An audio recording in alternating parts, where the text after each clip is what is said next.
how to download God of War Ragnarok on PC legally. Hello everyone, welcome back to the video. In today's video, I will show you how you can download this game on PC legally, the safe and official way in 2025. So if you have been searching for free and easy methods, stay tuned because I will explain the best legal options, how to install it, and how you can get the game at discount or even try it for free. So first thing first, let's clear one thing up. Downloading God of War Ragnarok from pirated or unofficial sites is illegal and risky. It can lead to viruses, account bans, and corrupted files. So in this video, we are only using legal and safe methods.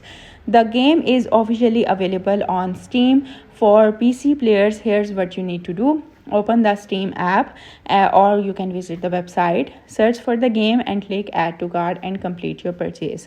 Once done, you can go to your library, click install. The file size is large, around 190 GB, so make sure you have enough space. After installation, hit play and enjoy the full experience.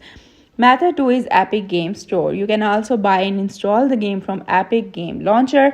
Just search for God of War Ragnarok, purchase it and install it directly from your library. Both Steam and Epic are 100% safe and official. So if you have a PlayStation Plus Premium membership, check your catalog. Sony often gives limited time 3-hour trial for their exclusive titles, including God of War Ragnarok, including this game. This lets you play the game legally without buying it right away. Keep an eye on Steam or Epic Games seasonal sales like summer sale or Black Friday. You can often grab God of War Ragnarok at a huge discount, up to 40 to 60% off. Also make sure your PC meets the minimum system requirements for smooth gameplay, and that's how you can download this game easily on PC safely and legally. If this video helped you out, don't forget to like, subscribe and share it with your friends who love gaming. So thanks for watching and I will see you in the next one.